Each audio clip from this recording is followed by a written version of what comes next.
Welcome back, ladies and gentlemen, to more WWE Smackdown vs. Raw 2008 GM mode. I am Brendan, and we are not too far away from the Summerslam pay-per-view, and another big episode for you guys this week.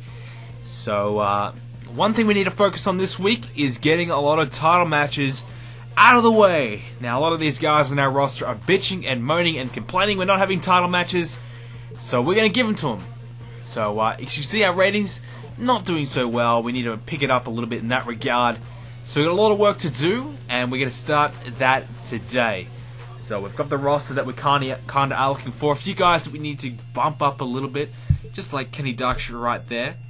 So we have a few guys we do need to work on, get them back to that, that 80+ mark, and once we get them there, everything will be smooth sailing for our roster. So looking forward to getting the roster that we want, getting everything just right. Now, you see, you might be wondering, why the hell did I just do a +2 popularity instead of a trophy date? Well, I don't want them to be any more than, 80. Obviously, I didn't realize Sabu was already over 80. So once they get past 80, I don't really want to help them out that much in their popularity. I may do the odd one if I want to build up a particular feud for something, but really, once they hit 80, they got to fend for themselves. So that's why we do a lot of those microphone training skills, or how to get better fan reaction, kind of those skill things. Once we get them all past 80, we tend to focus on that. So that allows us to kind of let the superstars themselves build their own popularity, which I think is way more important than just me, little old me, deciding and playing God, deciding who I want to be popular and who I don't want to be popular. So Undertaker is our World Heavyweight Champion. As you can see, if you saw the last couple episodes, you would have saw those two episodes where the Undertaker won and then defended the World Championship. So we will play a different match this week. I apologize for the whole, I'm just going to play world title matches only kind of thing. I didn't really want to do that, but I felt as though, you guys probably would have said, well, why didn't you play the World Heavyweight Championship match? Have you played the fucking Sandman and Kenny Darkshire match, but you didn't play the world title match? What the fuck? So, I felt a little bit bad in that regard, so made sure I played the world title match, just in case you guys would have bitched out me a little bit there if I didn't. So, now we try and focus on the individual feuds that we have set. So Batista, CM Punk, John Cena, Undertaker. Even though we have done Cena, Undertaker, as I touched on last episode, but still, we will begin to build those two feuds up. And we spoke just before about a title match. So we are going to have a US Championship matchup. So two feuds into one, which is how I normally like to do it if we are to do a Fatal 4-Way matchup. So MVP, Brendan, Elijah Burke and Kane. So Brendan and Kane hate each other. MVP and Elijah Burke hate each other. Makes sense to do these four guys in a matchup.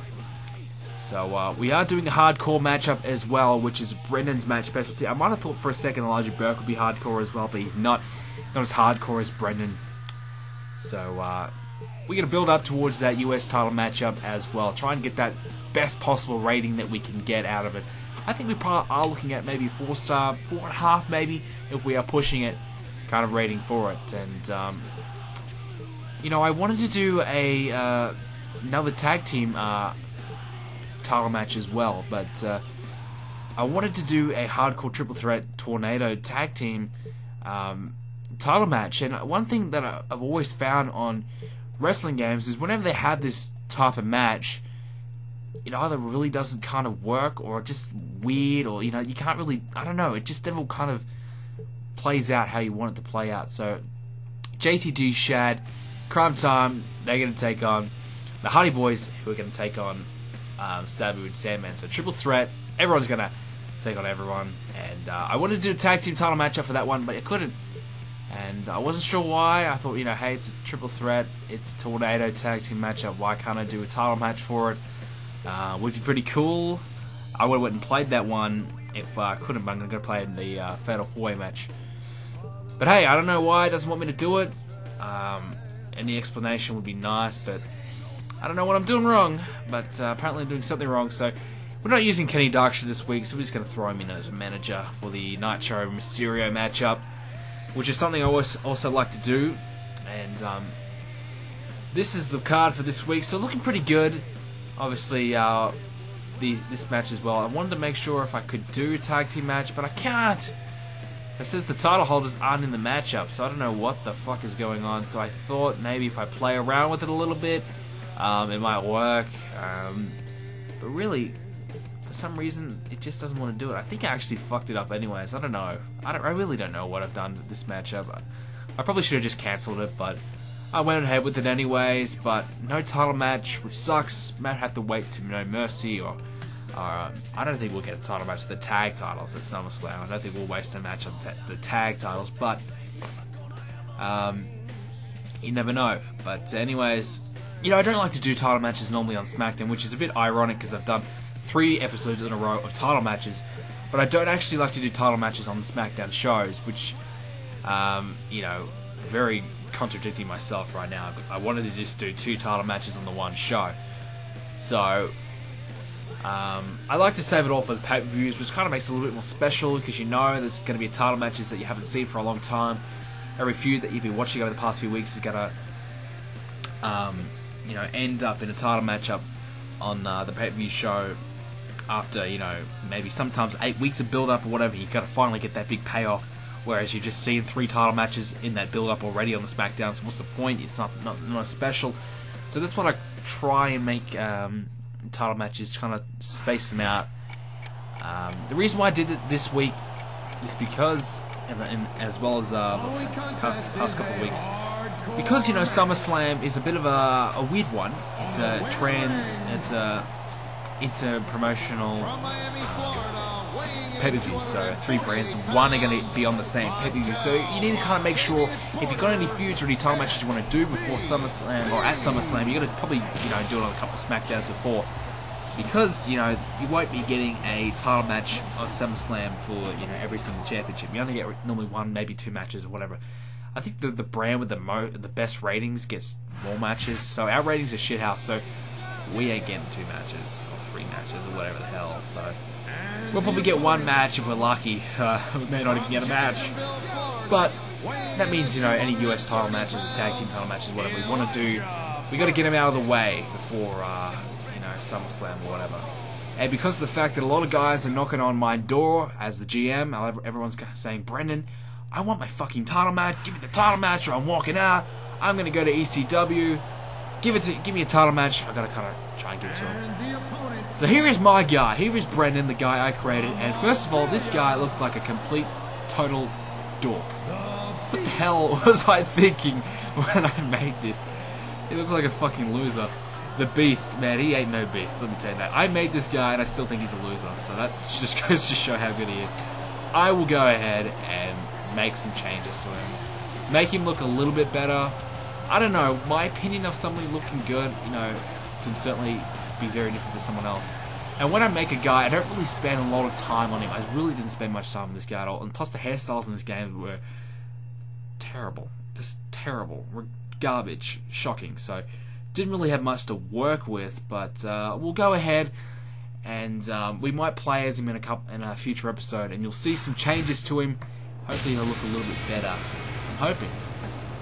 He may even look worse, I don't know. But here's one guy that, well, looks pretty bad himself. Here is Kane, former US champ. Of course, MVP won the title against him, and he's been the one knocking on my door for a title match, and we're going to please him here with the title matchup. Obviously, if we wanted to give Kane a match, we had to kind of throw Brendan in it as well. If we wanted to give MVP a title defense, we had to throw Elijah Burke in it as well. So we didn't lose our rivalries that we have currently built. So Fatal 4-Way makes sense. Hardcore match. Everyone's going to be throwing some chairs, some sledgehammers, and I don't know, guitars, some tables around. Everyone's going to be doing a little bit of that jazz. So this should be a fun one. Hope you guys sit back and enjoy. And obviously MVP's held the title for a fair while now. You know, he had the big title defense against Jeff Hardy at the Great American Bash, where Jeff Hardy won the US title tournament. So that was a big title defense right there. So obviously at Judgment Day, we had Kane versus MVP, but Kane actually wasn't even the champion leading into that one. So MVP has actually held the championship and defended it a number of times now. So really impressive there from MVP. Obviously, Kane held the belt for 2 weeks. So after that, MVP he won the title. So before any pay-per-views, MVP's been very, very impressive. So this is what, I think August now. So doing pretty well, MVP. 4 months or so as the US champion. So gonna be a good title reign nonetheless. Even if it does end here tonight, you will have to say that this will probably will be one of the better title reigns on GM mode. And Elijah Burke flattening MVP. Now I will warn you guys that there is a major match cut. This match went for about 25 minutes, so obviously I've kind of just spoiled things right now that this match is going to end in the next 10 seconds because, you know, it obviously goes for 25 minutes, so it's going to be a long one, but I have cut it in half because really, do we want to watch a 30-minute video which could have been 15 or 20, you know, no, not really. So Brendan's going off for a ride, and he's gone down for the choke slam as Kane. Well, this is the thing, you know, when you have a fatal 4-way matchup, every pinfall is going to be interrupted or someone's going to be going around. Plus, you know, while I was actually watching this match, while I was recording, you know, I realized that this match, this game, the AI is completely fucking garbage. Now, I already knew this a long time ago, don't get me wrong, but this kind of really emphasized on that point that the AI, aka the computer in this game, is retarded, and you know, the way they play this game is just beyond, I don't know, beyond belief. It's just so slow and boring, and you know, I'd like to not play title matches, but really it's kind of making me rethink that decision, because when you do play a title match, it either goes for no length of time at all or goes for too fucking long and is boring and drizzling shit. So I don't know, you can't really get that fine, nice little balance. But it is what it is, so we have to sit through this match. It really wasn't that bad though. It was pretty brutal. I mean, you know, we've got a lot of chairs and everyone's kind of bleeding already, and we're only just starting this matchup, so this is going to be an interesting one. Elijah Burke just swinging the 2x4 with a barbed wire around it like it's nothing, and we have Brendan, Kane, and Elijah Burke in the ring. MVP outside the ring. Probably a good place to be right now if you're MVP. You want to be outside the ring, kind of just chilling and cruising around there. And, you know, Elijah Burke, former Cruiserweight champion. Speaking of cruising, you know, Elijah Burke, former Cruiserweight champion. So he's trying to make that transition up the card, I guess you could say. I consider the Cruiserweight title below the US title. I guess you could really say that the two separate entities, they are two separate entities. You know, they shouldn't be really compared, to be honest. But yes, Elijah Burke was the Cruiserweight champion for a while there, and I believe he lost it at the Great American Bash. So he held it for, you know, what, 8 weeks or something. So he had the Cruiserweight title for a fair while there. And, you know, you kind of got to commend him. He did pretty well with the Cruiserweight belt, but obviously now he feels as though that his time with Rey Mysterio is done. He didn't really want a rematch for the Cruiserweight title. He just thought, you know what, I'm going to forget about Rey Mysterio, and I'm going to forget about the Cruiserweight title. I'm going to go after MVP. That's what he's done. And maybe perhaps at, well, tonight, maybe, or even beforehand, as Brendan, what a maneuver there for the dork or the beast, you know, whatever you want to call him. He likes to go by the beast, but right now I can't really take him seriously with that look, that stupid haircut he's got, the fucking tattoos. I mean, what was I smoking the day? I mean, I don't know. what was I doing the day that I thought, oh, yes, this guy looks really, really good. This guy looks like a beast. Yeah, let's put him in our GM mode. Yeah, it looks fucking cool. Yeah. I don't know. What was I thinking? But yes, Elijah Burke trying to make that transition up the card, which is good, and I'm sure a lot of guys in this US Championship scene, like Kane and others, and MVP himself, I no doubt about that, wouldn't mind trying to make that transition up to the world title scene, which is what we touched on last episode when we were talking about, you know, needing more main event players. So that's something that could actually happen. You know, if, let's say MVP loses tonight, he may make the decision to say, you know what, fuck it, I'm going to try and challenge for the world title, because we saw John Cena's popularity, it's down, it's probably at its worst it's been on our GM mode. So that's a bit of an issue there, but we have to kind of consider is MVP popular enough? Is he going to be good enough? And I don't know. It could be interesting to see. Maybe perhaps after SummerSlam we might try to push one of those two guys. Not two. One of these guys to push towards the main event. So could happen. We'll have to wait and see. But certainly right now, MVP doesn't really have the world title on his mind. He has the US title on his mind. He's got the sledgehammer in hand. Went for another shot on Kane, but he missed. And Kane follows up. Oh, right in the rib cage. That has got to crack some ribs, no doubt about that. As Brendan, a beautiful neck breaker down to the mat, taking him down. Kane in a bit of trouble.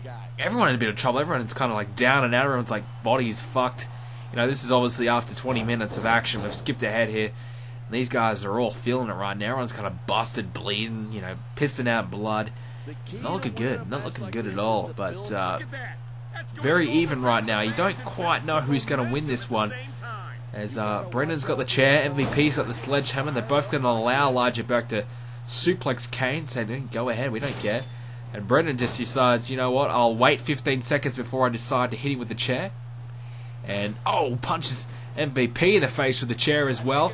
And now he might be looking to hit that beast bomb. Here we go. He's got him up in the air, still got the power and the strength. I think maybe the back of the neck fell on the chair as well. So MVP is certainly feeling it. Follows it up with a clothesline to Elijah Burke, but Elijah Burke straight back up, wanting to fight, wanting more. He wants more, he wants to inflict more pain. Brendan, the hardcore matches, of course, his match specialty, so he loves the hardcore situation. He loves, the feeling of a steel chair right to his skull. For some reason, I don't know why.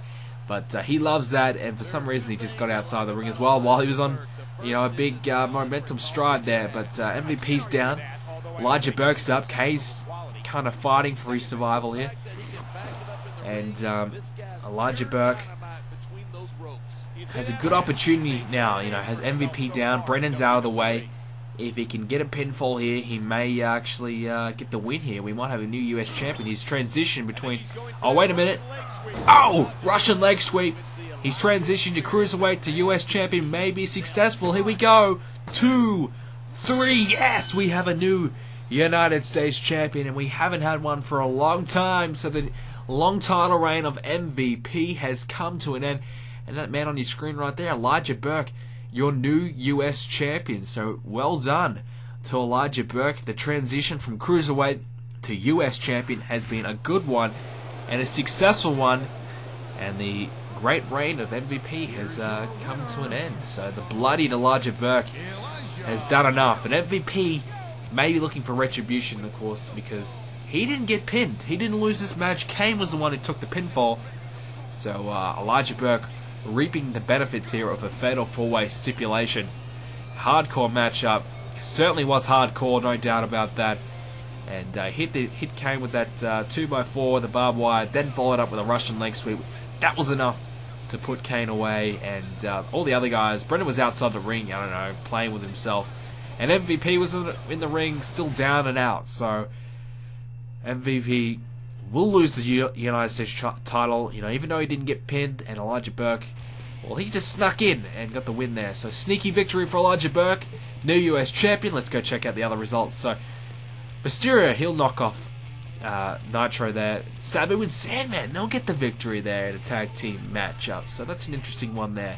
CM Punk beats a former world champion Batista, and The Undertaker defeats John Cena. So let's check out the ratings, and we'll skip ahead to the next week's Raw. Our ratings for this week. Now we'll go check out Raw's first, actually. So 2.5 star rated show. So we have a good opportunity here to surpass them. ECW 3.5 star rated show though. So that could be a bit of a problem. Us, we got a 3.5 star rated show. So 3.5, 3.5, 4, 4, and a 4. So the 4 star rated for the match we just played. So that's good. Overall good show, and that should bump our ratings up a touch. Yes, it did. So we took a bit of a hit from Raw, and we've boosted up our ratings just enough to kind of go, yep, that was a good week. So good week for us. A lot of these guys are feeling it. Some fatigued wrestlers there, And Elijah Burke, 93 popularity now, so that's certainly something to look out for. MVP down to 83. I just caught that from the bottom of my eye. So that's a big problem for MVP. There's our rivalries. Everything's in good shape right now for SummerSlam and No Mercy. Guys, I think that's going to do us for this week's episode. So if you enjoyed it, make sure you leave a like. And if you want to see more, you have to subscribe to my channel. And please follow me on Twitter. I need some more followers. I haven't got 300 yet. There's 3,000 of you guys. Go ahead, follow me on Twitter. So, guys, thanks for watching. See you next episode.